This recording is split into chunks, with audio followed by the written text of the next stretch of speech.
ओम वंदे गौ मातरम। मित्रों, स्वास्थ्य रक्षा से प्रभाव सबका स्वागत करती है।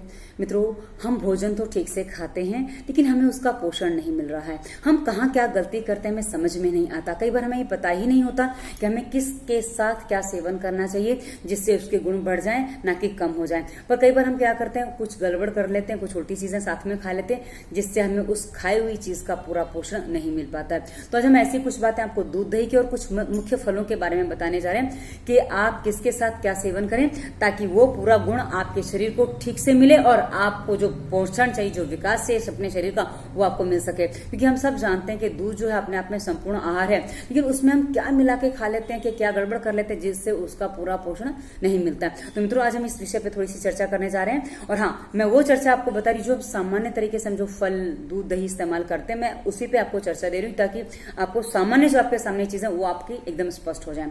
तो सबसे पहले मैं फलों की बात करूंगी। मित्रों, कुछ फल जो हम ज्यादातर इस्तेमाल करते हैं, जैसे एक फल है केला। मित्रों, केला अधिकांश घरों में खाया जाता है। अब कुछ लोगों की आदत होती है कि केले के साथ उसमें वो नमक डाल के खाते हैं। केला बीच में से चीरा लगाएंगे, उसमें नमक डाल के खाएंगे।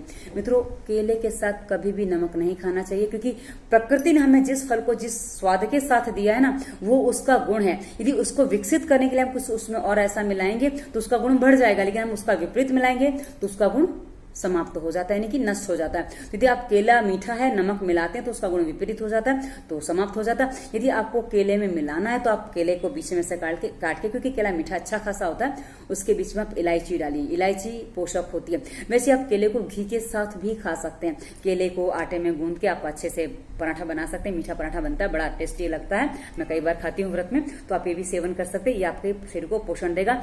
जिनकी धातुएं कमजोर हैं, जिनका शरीर कमजोर है, उनके लिए बहुत अच्छा है। मित्रों, उसके अलावा मीठे फल और भी होते हैं जिसे हम तरबूज और खरबूज के नाम से जानते हैं, अक्सर लोग खाते हैं। पर मित्रों, इसके खाने के तरीके में थोड़ी सी गड़बड़ कर लेते हैं। जैसा कि मैंने कहा, हमने जो गड़बड़ियां की हैं उसमें जो मिठास है इन फलों की वो थोड़ी कम हो गई है। अब मिठास कम होने से क्या हुआ है, हम मीठा पे तो नहीं जाते इतना, उसमें नमक और डाल के खाते हैं। यानी कि कुछ लोग नमक डाल के तरबूज को खाते हैं, नमक और जीरा पाउडर डाल के खाते हैं। मित्रों, कभी भी ये गलती ना करें। यदि आपको तरबूज और खरबूज के गुण बढ़ाने हैं तो इसके साथ आप बोरा या मिश्री पीस के डाल लीजिए या थोड़ा सा शहद मिलाइए, इसके गुण भी बढ़ जाएंगे और ये आपके शरीर के लिए बहुत अच्छा पोषण का काम भी करेगा। वैसे कुछ लोग अमरूद खाते हैं, अमरूद के साथ भी नमक डाल के खाते हैं और किसी किसी को अमरूद ठीक से पचता नहीं है, किसी किसी को पेट में गुड़गुड़ाता है। और मित्रों, अमरूद यदि खाते हैं तो एक बात उसमें विशेष ध्यान रखें, अमरूद खाते समय कभी भी अमरूद पका हुआ खाएं, कच्चा अमरूद ना खाएं। वो आपके पेट में दर्द देगा क्योंकि अमरूद बहुत कड़क होता है, तो पेट में दर्द दे सकता है।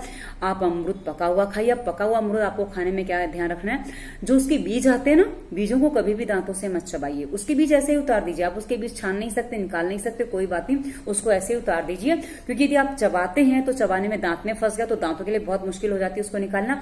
उसके साथ ही कई बार वो अपेंडिक्स में जाके भी फंस जाते हैं। यदि आपको कॉन्स्टिपेशन की प्रॉब्लम है, कॉन्स्टिपेशन के लिए आप अमरूद खाते हैं, कॉन्स्टिपेशन से बचाव के लिए, तो हो सकता है आप बाकी निर्देशों का पालन नहीं करते हैं तो ये आपके अपेंडिक्स में भी जाके कई बार फंस जाते हैं, क्योंकि अपेंडिक्स में ये बीजे फंस जाते हैं और उससे कई बार अपेंडिक्स की समस्या हो जाती है। तो आप तरबूज को खाते समय ध्यान रखें कि उसके बीजे ना चबाएं और उसके साथ सौंफ डाल के खाएं। सौंफ को पीस लें, बारीक चूर्ण बना लें। कपड़ छान चूर्ण और अच्छा होता है, नहीं तो ऐसे मिक्सी में पीस लीजिए, उसको साथ उसका सेवन करिए। आपकी अमरूद का गुण बहुत अच्छा बढ़ जाता है। ये आपके शरीर के लिए लाभकारी भी होता है। उसके अलावा आपको बता दूं, हम कई बार सब्जी खाते हैं मेथी की। अब मेथी और आलू की सब्जी अक्सर लोग बनाते हैं, सूखी कलहर के बनाते हैं, जिसमें उसके गुण अक्सर नष्ट हो जाते हैं। मित्रों, यदि मेथी की सब्जी आप गाजर के साथ बनाते हैं तो इससे उसके गुण और बढ़ जाते हैं। और वैसे पालक की सब्जी टमाटर के साथ बनाते हैं तो इसमें उसके गुण बढ़ जाते हैं। और सबसे बड़ी बात, ये जो सब्जियां बनाते हैं लोहे की कढ़ाई में, लोहे के बर्तन में बनाते हैं, तो आपको कभी भी आयरन की गोलियों की जरूरत नहीं पड़ेगी। आपके शरीर में आयरन की पूर्ति ऐसी होती रहेगी। तो ये सारे संयोग आप करेंगे तो ये आपके शरीर को बहुत अच्छा पोषण देते हैं। मित्रों, ये मैंने आपको बाकी चीजों की बात बता दी। अब हम मेन चीज पे आते हैं, अपनी दूध और दही की बातों पे, क्योंकि दूध दही के ऊपर साझा चलता है, थोड़ा आगे इधर उधर होता है। तो पहले कोशिश करूंगी कि आपको मैं दही के बारे में बताऊं। मित्रों, दही जो है, दही और नमक ये विपरीत आहार है, यानी कि इसको साथ में नहीं लेना चाहिए। दही में यदि आपको खाना है तो आप दही मीठा करके खाइए। और दही जब भी सेवन करना है, कुछ बातों का ध्यान रखें। दही सुबह जमाएं, दोपहर में खाएं, रात को जमाएं, सुबह खाएं। और रात को दही नहीं खाना होता है, दिन में 2-3 बजे से पहले आप दही खा सकते हैं। वैसे दोपहर में छाछ पीनी चाहिए। दही का समय सुबह 10 बजे तक का होता है, अच्छा रहता है। और दही के लिए एक बात और कहता है आयुर्वेद कि दही भारी भोजन होता है, गरिष्ठ भोजन होता है, इसको नियमित नहीं खाना चाहिए। हफ्ते में 2 से 3 बार आप इसका सेवन करेंगे तो अच्छा हो। लेकिन आप मट्ठा और छाछ डेली पी सकते हैं, उससे कोई समस्या नहीं है। और मट्ठा छाछ कैसे बनता है वो भी मैं आपको बताऊंगी। मट्ठा थोड़ा गाढ़ा होता है, छाछ थोड़ी और पतली होती है। अब मित्रों पहले दही का बता दूं, यदि आप दही को चावल के साथ खाते हैं तो बहुत अच्छा गुण है, इसमें B12 बहुत अच्छा होता है। रात को आप दही चावल मिला के रख दीजिए, उसमें मीठा सुबह डालेंगे तो भी चलेगा, रात को डालेंगे तो भी चलेगा, और इसको मीठे के साथ खाइए, आपकी B12 की कमी पूरी करता है। उसके अलावा यदि आपको दही खाना है, कोई भी अनाज, दालें, अनाज में गेहूं चावल सब आ जाता है, किसी के साथ भी आप दही का सेवन कर सकते हैं, पर ध्यान रहे दही मीठा होना चाहिए, खट्टा नहीं होना चाहिए। दही मीठा होगा तो आपके लिए काफी गुणकारी होगा। अच्छा, इसके अलावा यदि आपको दही के साथ कुछ सेवन करना है, अक्सर लोग दही बड़ा खाते हैं, तो दही बड़ा सेवन करना है तो उससे पहले आप एक काम कर सकते हैं कि दही में थोड़ा सा मीठा मिलाइए, क्योंकि दही बड़े के साथ मीठा बहुत अच्छा लगता है। मैं कभी बना के आपको रेसिपी में दिखाऊंगी कि कैसे इसको बनाना है। तो दही में थोड़ा मीठा डाल दीजिए, थोड़ा सा डालिए, उसको मथ दीजिए, उसके बाद उसमें नमक डालेंगे तो दिक्कत उतनी नहीं आती है। पर दही बड़ा जो है ब्लड प्रेशर बढ़ा देता है, तो दही बड़ा यदि आपको खाना है तो आप मूंग की दाल का दही बड़ा खाइए, उड़द की दाल का दही बड़ा मत खाइए, क्योंकि दही भी भारी होता है, गुरु होता है, और उड़द की दाल भी भारी होती है, दोनों ही पचने में भारी होते हैं, इसलिए शरीर का तापमान बढ़ा देते हैं, कई बार ब्लड प्रेशर भी बढ़ जाता है। इसलिए कभी भी आप दही को खाना है तो मूंग के साथ खाएंगे तो बहुत अच्छा काम करता है। मूंग के दही बड़े बना लीजिए, मूंग के सादे दाल के साथ भी आप ले सकते हैं, तो ये आपको काफी गुणकारी होता है। उसके अलावा यदि आपको रायता बनाना है, क्योंकि बथुए का रायता बहुत टेस्टी भी होता है और स्वास्थ्यप्रद भी होता है, और बथुए का रायता जब आप खाते हैं, ककड़ी का रायता कभी ना खाएं, ये बीच में इसलिए बता दिया ताकि आप कई बार गड़बड़ करते हैं। तो बथुए का रायता जो आपको खाना है उससे गुण क्या है मित्रों, ये आपके चेहरे पे चमक भी लाएगा, आपके बालों के लिए बथुआ रामबाण इलाज है मित्रों। बालों का झड़ना रोकता है, बालों का डैंड्रफ निकालता है, यदि ऊपर रस भी लगा दिया जाए तो मैं वो बता रही हूँ, और बालों की ग्रोथ अच्छी करता है। ये बथुए के गुण है मित्रों। तो यदि आप बथुए का रायता खाते हैं तो बहुत अच्छा काम करता है मित्रों। अब रायता बनाने के लिए आपको दही कैसे तैयार करना है, थोड़ा दही लीजिए, यानी कि 1 कटोरी दही है तो उसमें कम से कम आधी कटोरी पानी मिला लीजिए, उसको मथ दीजिए, उसके बाद उसमें हल्का सा मीठा, 2 चुटकी मीठा डाल दीजिए ताकि उसके गुण बरकरार है। उसके बाद आप उसमें नमक वगैरह डाल दीजिए ताकि वो ठीक से जैसा आपको रायता बनाना है वैसा बना सकते हैं। ये बहुत अच्छा टेस्टी खट्टा मीठा नमकीन थोड़ा एकदम टेस्टी रायता बनता है। थोड़ा हल्की सी इसमें काली मिर्च डालेंगे तो और स्वाद आता है, लाल मिर्च ना डालें और हरी मिर्च भी ना डालें, ये थोड़ा कई बार गड़बड़ कर देती है, तो पित्त बढ़ा देती है और क्या गड़बड़ कर देती है, तो आप इसका ध्यान रखें। इसके अलावा आप रायता बना सकते हैं केले का, प्याज का, ये बहुत रायते बहुत अच्छे बनते हैं मित्रों, सारे रायते बहुत अच्छे लगते हैं, तो आप टेस्ट करेंगे, खाएंगे तो ये बहुत अच्छे गुणकारी है मित्रों। चलिए, उसके अलावा यदि आपको छाछ पीनी है, छाछ तो आप दोपहर में कभी भी पी सकते हैं, कितनी पी सकते हैं, जिन पर ध्यान रहे मित्रों, दही जैसा कि कहा ना, सुबह जमाया दोपहर तक खाइए। दही खट्टा नहीं होना चाहिए, दही फ्रिज का नहीं होना चाहिए, दही बाहर का नहीं होना चाहिए। यदि ऐसा है तो दही आपके लिए गुणकारी है, और यदि आप छाछ रेडीमेड बाजार से लाए हैं तो वो आपके शरीर का बटिया बैठा देगी, यानी कि आपको जोड़ों का दर्द बढ़ा देगी, क्योंकि खट्टा कई बार जोड़ों का दर्द बढ़ा देता है।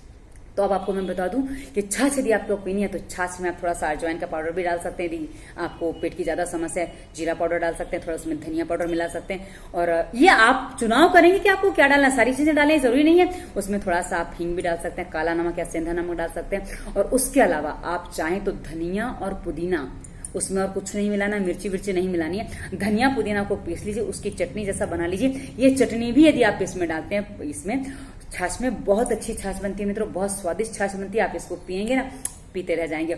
और जिनको गर्मी की समस्या ज्यादा है वो दोपहर में 1-1.5 लीटर छाछ ही पी लेना, करीब 12 से 2 के बीच में, 4 के बीच में, तो उनको काफी आराम रहेगा, गर्मी काफी शांत हो जाएगी, पेशाब का पीलापन है वो समाप्त हो जाएगा, पेशाब की जलन खत्म हो जाएगी, और आपको शरीर में काफी राहत मिलेगी, गर्मी से आपको छुटकारा मिलेगा। तो मित्रों, ये हमने आपको करीब करीब दही के प्रयोग बता दिए, मेरे को जहां तक मैंने याद है मुझे बता दिया, बाद में कुछ याद आएगा तो इसके साथ ऐड करूंगी। अब मित्रों, दूध के बारे में बता दूं मित्रों, एक फल ऐसा है जो दूध के साथ लिया जा सकता है, पर वो मीठा होना चाहिए मित्रों। आम जो है ना, आम फल आप दूध के साथ सेवन कर सकते हैं, ये आयुर्वेद विधान करता है, पर ध्यान रहे आम मीठा होना चाहिए, आम खट्टा नहीं होना चाहिए, जिसमें दूध फट जाए ऐसा आम नहीं होना चाहिए। तो इस बात का ध्यान रखें। इसमें आप मीठा भी कुछ मिला सकते हैं, इलायची भी मिला सकते हैं, बहुत टेस्टी बन जाता है आमरस, तो आप ये ले सकते हैं। उसके अलावा एक फल और है जिसको आम के साथ सेवन किया जा सकता है, पर ध्यान रहे उसका जूस आप सेवन नहीं कर सकते, जैसे आंवले के रस का आप सेवन दूध के साथ नहीं कर सकते। लेकिन आंवले का च्यवनप्राश बनाया, आंवले का कोई अवलेह बना है, अवलेह यानी कि कोई चाटने जैसा पदार्थ आंवले का बना, क्योंकि आंवले के बहुत सारे पोषक पदार्थ बनते हैं। हमारी प्लेलिस्ट रसोई में या पकवान में भी हमने एक वीडियो दिया है कि आप आंवले के रस से कैसे एक पाक बना सकते हैं, बहुत अच्छा होता है, तो वो भी आप ले सकते हैं। तो मित्रों, ये आप खाते खाते दूध का सेवन कर सकते हैं, दूध पी सकते हैं, सादा दूध हो पी सकते हैं। और उसके अलावा यदि आप आंवले की कैंडी आती है वो भी इसका सेवन कर सकते हैं। मतलब आंवला सूखे रूप में आप सेवन कर सकते हैं, लेकिन आंवले को लिक्विड रूप में आप इसके साथ सेवन नहीं कर सकते। अवलेह सेवन कर सकते हैं दूध के साथ, वो काफी गुणकारी होता है और ये आपके शरीर को पोषण और विकसित करता है। तो ये आपको आंवले के साथ, फल के साथ क्या होता है वो लेना है, वो मैंने बता दिया। अब इसमें आपका प्रश्न आता है चीकू मिल्क शेक और बनाना मिल्क शेक। मित्रों, ये जो मिल्क शेक और एक तीसरा होता है फ्रूट सलाद। अक्सर लोग फ्रूट सलाद कहते हैं, मुझे भी फ्रूट सलाद बहुत पसंद था। कभी कभी अभी भी मेरी कभी भाभी अक्सर मेरी बनाती हैं, पर मैं अब नहीं खाती हूँ क्योंकि बहुत सावधानी रखती हूँ, क्योंकि मुझे वैसे ही स्किन की प्रॉब्लम हुई है। और मित्रों, यदि आप चीकू मिल्क शेक पीते हैं तो इससे स्किन डिजीज बहुत जल्दी हो जाता है, विशेषकर सोराइसिस। क्योंकि मेरे पास 3 जन ऐसे आ चुके हैं, 3 जन जिनको मैंने पूछा, उनको सोराइसिस था। मैंने उनको पूछा आपको मिल्क शेक पसंद है चीकू का? बोले हाँ। मैं कितना पीते हो? बोले हफ्ते में 2 बार। कोई बोल रहा रोज। तो मैंने कहा इसको बिल्कुल बंद कर दो, ये आपके सोराइसिस का कारण है। तो मित्रों, चर्म रोग का बहुत बड़ा कारण है चीकू मिल्क शेक, इसको बिल्कुल बंद कर दीजिए। यदि नहीं है तो चर्म रोग बुलाने की कोशिश ना करें, क्योंकि कई बार क्या होता है आपको तब नहीं होता, बाद में जाके समस्या होती है, तो अब हम क्या करें। तो इससे अच्छा पहले सावधानी बरतिए। हाँ, कुछ लोग कहते हैं कि भाई दूध केला शरीर को पोषण देता है, इसको खाना चाहिए, पर मित्रों आयुर्वेद इसका विधान नहीं करता, आयुर्वेद इसके लिए मना करता है। इसलिए क्योंकि ये संयोग विरुद्ध माना जाता। तो फ्रूट सलाद में सारे फल साथ में होते हैं, तो मित्रों वो बहुत ज्यादा हानिकारक हो जाता है, इसलिए फ्रूट सलाद नहीं खाना चाहिए। पर हाँ, कभी कभी हमारी जीभ नहीं मानती है, तो आप साल में एक आध बार खा लेंगे तो शायद आपको नुकसान नहीं करेगा, पर आप इसको महीने में एक आध बार ना लें, ये आपको नुकसान कर सकता है। क्योंकि कभी कभी थोड़ा विष भी खा लेना चाहिए, काम कर जाता, कोई बुराई नहीं है। पर साल में एक आध बार गलती करते तो नुकसान नहीं करता, पर आप रोज हर हफ्ते में कुछ गलतियां कर रहे हैं तो फिर आपके शरीर को उसके परिणाम भोगने पड़ते हैं। अच्छा, ये हमने दूध के साथ फल बता दिया। अब दूध के साथ आप क्या खा सकते हैं मित्रों? दूध के साथ यदि आप कफ की प्रकृति वाले हैं, यदि आपकी कफ की प्रकृति है, तो दूध में आप खा सकते हैं हल्दी ले सकते हैं, अश्वगंधा ले सकते हैं और शतावर चूर्ण भी ले सकते हैं। कमजोरी और कफ के रोगों के लिए बहुत अच्छा इलाज है मित्रों। ये आप गर्म दूध में डालिए, इसको फेंट के आप पी जाइए, ये बहुत अच्छा गुण देता है आपके शरीर के लिए। और मित्रों, यदि आप वात और कफ के रोगी हैं तो आपको दूध में घी डाल के सेवन करना है। आपका वात ज्यादा है तो उसमें चुटकी भर हल्दी डालिए। हमने कफ के लिए आपको आधी चम्मच हल्दी बताई है, पर आप यदि पित्त है तो आप हल्दी बिल्कुल ना डालें, और वात है तो आप चुटकी या 2 चुटकी हल्दी डालिए, ये भी आपको काफी अच्छा काम करेगा। बाकी अश्वगंधा और शतावर वो भी डाल सकते हैं। इसके साथ यदि आप दूध सेवन करते हैं तो ये आपके शरीर को गुण देता है और बहुत अच्छा पोषण देता है। इसके अलावा दूध के साथ जो आपको सेवन करना चाहिए खजूर को आप घी में भून लीजिए। खजूर, काला खजूर बहुत अच्छा होता है, और इसको लोहे की कढ़ाई में सेकें ताकि लोहे के गुण भी मिले। और खजूर में वैसे भी लोह तत्व ज्यादा होता है तो और अच्छा आपको आयरन मिल जाता है, जिससे आपके खून की कमी दूर हो सकती है। तो आप क्या करेंगे, आप खजूर को थोड़ा सा घी लेके उसको भून लेंगे और इस खजूर को आप सेवन करके इसके ऊपर से दूध पिएंगे, या साथ में दूध पिएंगे तो भी चलेगा। खजूर खाया, दूध पिया, ये आपको तय करना होगा कि आप एक बार में कितने खजूर खा सकते हैं। ये आपकी शारीरिक स्थिति पर निर्भर करता है, क्योंकि मेरे जैसे तो एक खजूर भी एक दिन में नहीं खा पाते हैं। मेरी स्थिति ऐसी है, मेरे को खजूर बहुत गर्म पड़ता है। मैं 2 खजूर भी दूध में भिगा के भी खा लूं तो मुझे नुकसान कर जाते हैं, चक्कर आने लग जाते हैं, और किसी को 5-6 खजूर भी पच जाते हैं। तो निर्भर करता है कि आप कितने पचा पाते हैं, आपको तकलीफ नहीं होनी चाहिए। उसके अलावा कोई भी ड्राई फ्रूट आपको खाना है, उसके ऊपर आप दूध पीजिए, बहुत अच्छा काम करता है मित्रों। कोई भी कैसा भी ड्राई फ्रूट, पर एक बात ध्यान रखें, ड्राई फ्रूट कभी भी आपको खाना है उसको भिगा के खाइए। यदि आपको लगता है हमें दूध में भिगाना है तो आप जो भी आप ड्राई फ्रूट खाना चाहते हैं उसको पीस लीजिए, मिक्सर में पीस लीजिए। उसको पीसने के बाद 4-6 घंटे आपका जो दूध का ग्लास आपने रखा है उसको फ्रिज में मत रखिए। दूध का फ्रिज का दूध नहीं होना चाहिए, ऐसे आप ग्लास में दूध करके रख दीजिए, उसमें ड्राई फ्रूट डाल दीजिए, आराम से भीग जाएगा। 4-6 घंटे में ये भीग जाता है। 4-6 घंटे आप दूध रख सकते हैं, दिक्कत नहीं होती है। माना कि आपको रात को 8 बजे दूध पीना है तो आप 2-3 बजे के आसपास आपने 10-11 बजे दूध गर्म किया तो 2-3 बजे के आसपास धीमी आंच पे गर्म करिए दूध, तेज आंच पे ना करें।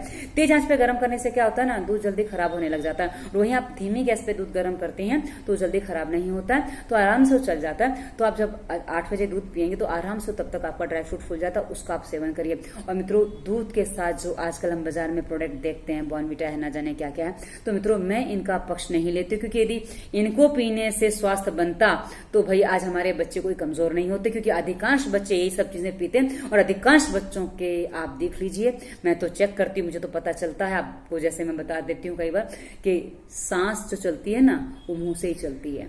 तो मित्रों बॉर्नविटा ऐसे पोषक इनको कहते हैं पोषक तत्व, पर इसमें कुछ भी पोषण जैसा नहीं होता, इसलिए कभी भी इन चीजों का प्रयोग आपको नहीं करना है, ये आपको अपनी ध्यान रखना है। और मित्रों बाजरे और मकई की रोटी भी आप दूध के साथ सेवन करें, बहुत अच्छी लगती है। गेहूं की रोटी भी अच्छी लगती है, क्योंकि हमने देखा है हमारे गांव के लोग, मेरे यहाँ सामने ही दूध की दुकान है, वो हमारे दूध वाले भैया दिन भर दूध रोटी ही खाते हैं, सुबह भी दूध रोटी, दोपहर में भी दूध रोटी, रात को भी दूध रोटी। अब मित्रों हम अक्सर कहते हैं कि दूध दिन में नहीं लेना चाहिए, पर यदि आपका शरीर मेहनत करता है, आप मेहनत कश इंसान है, तो आपको दूध कभी भी नुकसान नहीं करेगा। वो हर चीज उनको पच जाती है, उनको कोई फर्क नहीं पड़ता कि क्या खाया, कैसे खाया, क्या नहीं खाया। तो इसलिए आप इस बात का ध्यान रखें। और मित्रों चावल और दूध की खीर तो फेमस है, वो तो आप हमेशा खा ही सकते हैं। चावल दूध में कोई भी खीर आप बना सकते हैं, हर चीज की खीर अच्छी बनती है।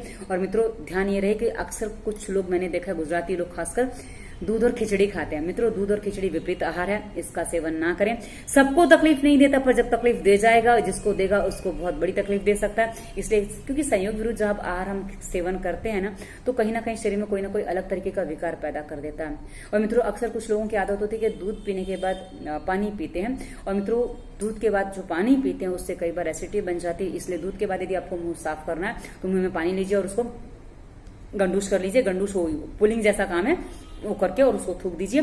आपको पानी पीना नहीं है, पानी यदि आपको पीना है तो आधे घंटे बाद पीजिए। और मित्रों एक चीज मैं विशेष हमारी चटनी के रूप में बताना भूल गई।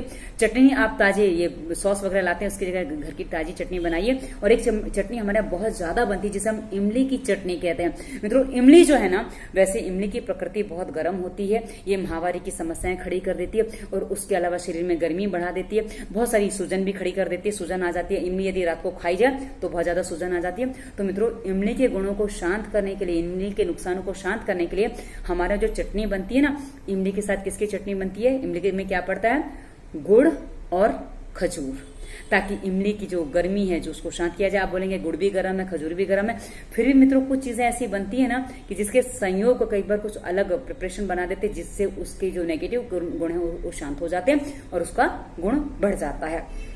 तो ये चटनी आप बनाइए, ये चटनी आपकी घर की चटनी होगी, और ये चटनी आप घर में किसी भी चीज के साथ सेवन करेंगे, क्योंकि इमली, गुड़ और खजूर की चटनी ये हर चीज के साथ अच्छी लगती है, चलती है। और टमाटर की चटनी जो आप घर में बनाएंगे, टमाटर को पीस लीजिए, जैसे उबाल के पीसना है वैसे ही पीसना है। मैं तो वैसे ही पीस के बना लेती हूँ, कौन उबालने की झंझट में करे, क्योंकि मैं तो अकेले के लिए बहुत ज्यादा झंझट करती नहीं हूँ। बस उसको थोड़ा मिक्सर में पीस लिया, छोंक दिया, और कुछ भी भजिया वगैरह बनाए तो उसके साथ ही मैं सेवन करती हूँ, मुझे वही अच्छा लगता है। तो मित्रों ये ताजी ताजी चीजें खाइए, अच्छी अच्छी चीजें खाइए जो आपके शरीर को पोषण दें, आपका विकास करें और आपको समृद्धि दें, आपका शरीर स्वस्थ रहे, आपका मन स्वस्थ रहे, और हमेशा आप अच्छा अच्छा सोचे, अच्छा अच्छा करें और अच्छी अच्छी भावनाएं पालें। बस ये हमारी सोच है मित्रों। और आपके शरीर में कोई भी तन मन मस्तिष्क का कैसा भी रोग है, कहीं भी रोग है, तो इस वीडियो का डिस्क्रिप्शन में हमने स्वास्थ्य नियम प्राणायाम व्यायाम के वीडियोस दिए हैं, जिनका पालन करके आप अपने बाल झड़ने से लेकर कैंसर तक की सभी समस्याओं का समाधान कर सकते हैं। और साथ ही हमने अपने संपर्क सूत्र भी दिए हैं, इंस्टाग्राम, फेसबुक, ट्विटर का लिंक दिया है, जहां हमें फॉलो कर सकते हैं। तमाम कुछ मोटिवेशनल थॉट्स वगैरह डालते हैं जो आपको जीवन जीने में, कुछ निर्णय लेने में सहायता देते हैं। और साथ ही नंबर भी दिया है, आपको कोई हमसे कंसल्टेंसी करनी, कुछ बात करनी है तो आपको नंबर भी मिल जाएगा। और वीडियो कैसा लगा अवश्य बताइएगा। धन्यवाद। वंदे मातरम।